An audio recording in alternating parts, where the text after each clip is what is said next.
All right, let's just jump right in. We're on the hunt for something that makes up almost all of the stuff in our universe, but, well, we can't see it at all. We're talking about the ultimate cosmic mystery, dark matter. Think about this number for a second. 85%. That is our best guess for how much of the matter in the entire universe is dark matter.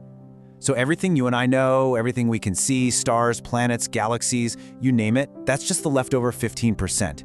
It's barely anything. We're just the tip of a massive, invisible iceberg. So the big question, the one that keeps physicists up at night is, what is this stuff? It's like there's a shadow universe all around us, holding our galaxies together with its sheer gravitational force, and yet we haven't been able to directly grab a single particle of it. So where do we even start looking? Well, our first big clue in this cosmic detective story doesn't come from a fancy telescope. Nope. It comes from deep, deep under a mountain in Italy, where scientists have been getting a really strange, really consistent signal. This experiment is called DAMA/LIBRA, and for 20 years, 2 full decades, it's been picking something up. Every single year, like clockwork, it sees a spike in weird particle interactions that hits its peak in June and then drops to its lowest point in December. And here's the thing, no other experiment has been able to see this. So what on earth is going on? Now that timing is what makes this so fascinating. Why would a dark matter signal care about the time of year? The answer might have absolutely nothing to do with summer or winter on Earth, but everything to do with how our planet is flying through the galaxy. The leading theory is called the dark wind, and it's a wild idea. Just picture this. Our entire solar system is hurtling through the galaxy's invisible dark matter halo at a mind-boggling 220 kilometers per second. Now on top of that, the Earth is orbiting the Sun at 30 kilometers a second. In June, our orbit is moving in the same direction as the Sun's travel, so we're essentially speeding head-on into this dark matter wind. But in December, we're moving the opposite way, slowing our relative speed. The logic is pretty simple. A faster speed means more collisions. And unbelievably, this orbital mechanic perfectly lines up with the timing of that mysterious signal. But you gotta ask, is it really dark matter? Or could it be something boring, like changes in humidity or temperature deep in the lab? To figure that out, scientists are building a nearly identical experiment a kilometer underground in an Australian gold mine.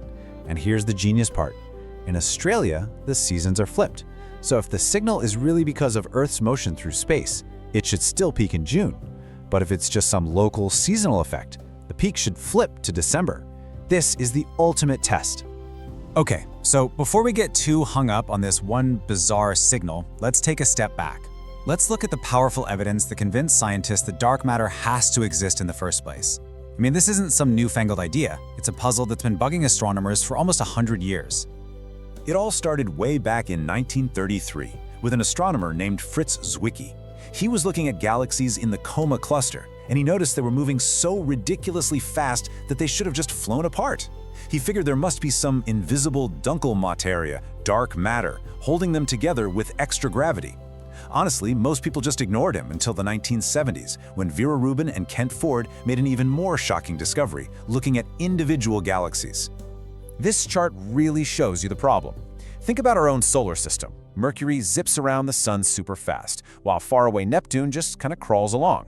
That's gravity 101. It's what we expected to see in galaxies too. Stars way out on the edge should be moving way slower. But that's not what we see at all. The stars on the edge are moving just as fast as the ones near the center, completely defying the known laws of gravity.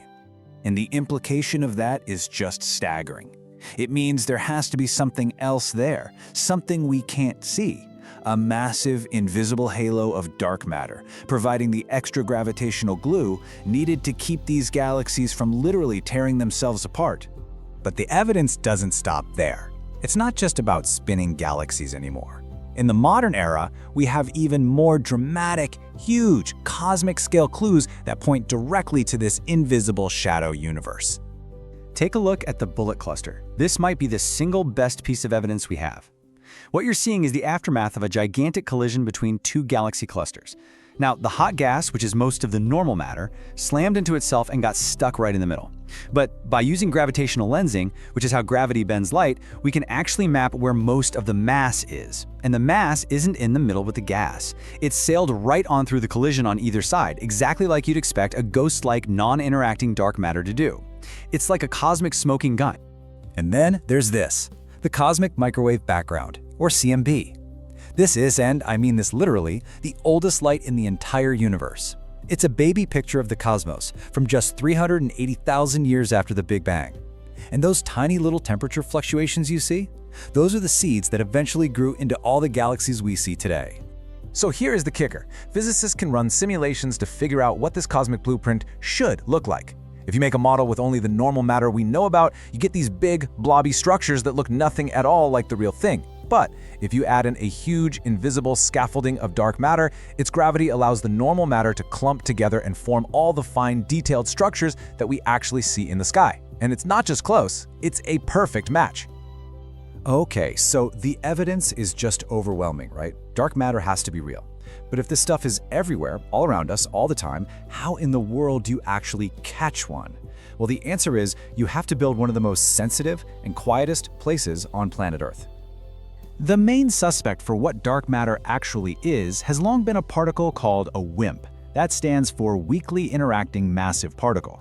The theory goes that literally billions of these things are streaming through your body right this second, but they interact so rarely, so weakly, that you might only get a single WIMP to bump into a single atom inside a huge detector maybe once every few years. So that's the real challenge, isn't it?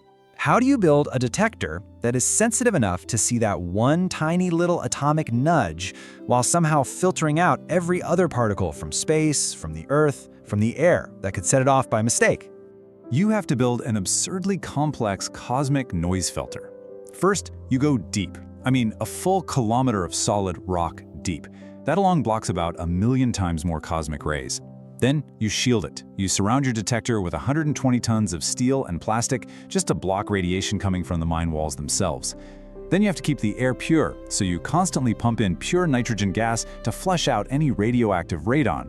And finally, if a stray particle still gets through all of that, you have veto detectors whose only job is to tag and reject any false alarms.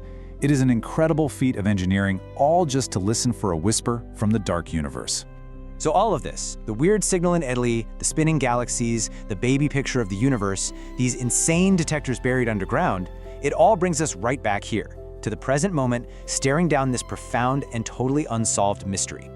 For this new Australian experiment, the stakes just could not be higher. If they see nothing, then that strange signal from Italy was probably just a fluke, a 20-year-long ghost in the machine. But if they see the same annual signal, peaking in June, down there in the southern hemisphere, that will be the most powerful direct evidence for the existence of dark matter particles that we have ever found, period. And yet, there are no guarantees in science. It's totally possible that dark matter just doesn't interact with us in a way our detectors can ever see. As one physicist put it, we have to live with the possibility that we might never find the answer, but we have to try. And that really leaves us with this final, tantalizing thought. 85% of the matter in our own universe is a complete and total mystery. It could be one new type of particle, or it could be an entire dark version of physics, just as complex as our own. We're really just beginning to peer into the darkness, wondering, what secrets is our shadow universe still hiding from us?